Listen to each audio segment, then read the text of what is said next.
Hi family. I had been wanting to record this because this week marks a 5-year anniversary of something pretty big for me personally. As you know, I'm a therapist, and so what I'm about to share is something that for some reason has a really big stigma. For some reason people are like, oh my god, when you mention this. But I'd like to normalize it because it's just pretty messed up that it is shunned and looked at as something that's just so horrible. But 5 years ago, I, as a therapist, went inpatient to a mental health facility because I was having suicidal ideations and I didn't want to die. I was pregnant and going through a lot and ended up having to go to the ER because no one else would take me, because it was either you need an appointment or they're too booked or they don't take your insurance, which is something that as a therapist I've seen lots of my clients have to struggle with. Anyway, back to my anniversary. Why do I share this? I don't know why I finally wanted to share it. A big part is the fact that, like I said, there's a big stigma. Anytime someone talks about going inpatient, they're like, oh my god, you're at the crazy house, or just something horrible, mental health institution, oh my god, you must be a psychopath. And that's not it. Sometimes we just need a little extra help, a little one-on-one help, and that's what those facilities are for. I will admit they are scary as ever. I prayed and prayed and wondered, why God, why am I going into this facility? Why am I in this situation? And I'm a therapist, I should be able to figure my shit out and get out of this funk. And I couldn't. And I ended up going in for a week, I believe it was.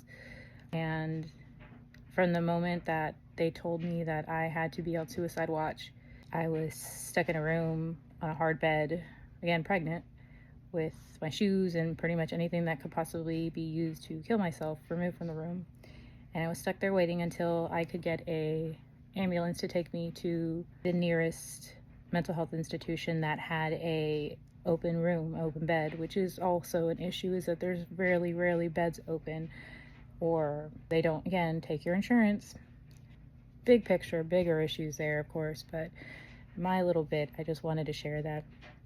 Again, if you're going through some shit, we all go through it, and I'm not minimizing yours and I'm not maximizing mine.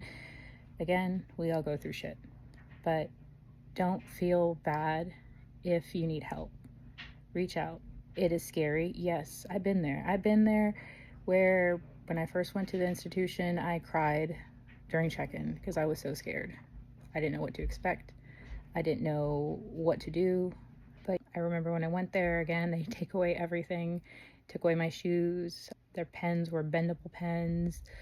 I had no shower curtain. My toilet was a solid metal toilet stuck to the ground. It was pretty traumatic. I even had an experience where I woke up one time and there was this dude just standing at the end of my bed staring at me. I now know what my patients or my clients went through when I would send them inpatient, and it is scary. It is scary, and what makes it worse is that as scary as it is, it has such a negative stigma, like connotation connected to it. How dare you go there? If you go there, like, you're the worst of the worst. You're just unhelpable. You're messed up for life. But that's not it. I didn't like being there, but I was there because I needed to be there. And sometimes we need things that we don't like. I got that one-on-one support. I got to speak to a therapist every day. I got to speak to a psychiatrist, trying to get my medications taken care of. And granted, a week is not long enough to get meds going. My situation was way different than others. I met so many amazing people in there.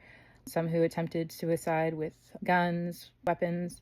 Some lost ability to see or other things. And it was really eye-opening for me, not only as just a human being, because it was an experience for one, but as a therapist especially, because it was so scary. And every time I'd sent some of my patients to go inpatient, when I had to get their bed, make the calls, find the room for them, and they were so scared, and I, being a therapist, was like, oh, it's okay, it's all good, they're gonna help you, which they do.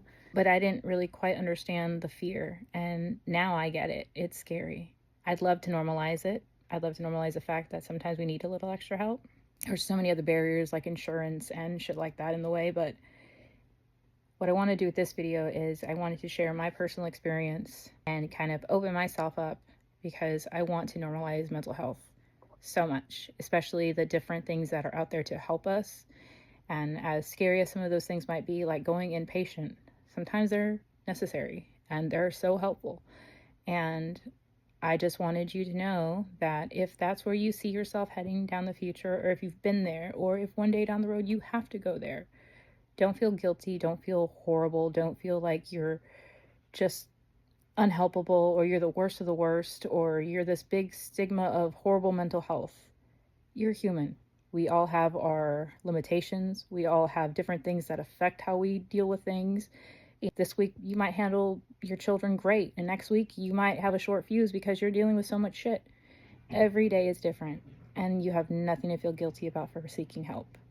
This is me, a therapist, a client, letting you know that getting mental help, as scary as it is so needed. And more importantly, it needs to be a norm, like going to the dentist. Get your mental health checked, and it's okay to be scared, but that doesn't mean you need to stop. All right, guys. Hope you enjoyed my little story. All right. Talk to you later. And maybe hit me up if you've been impatient too. All right. Bye.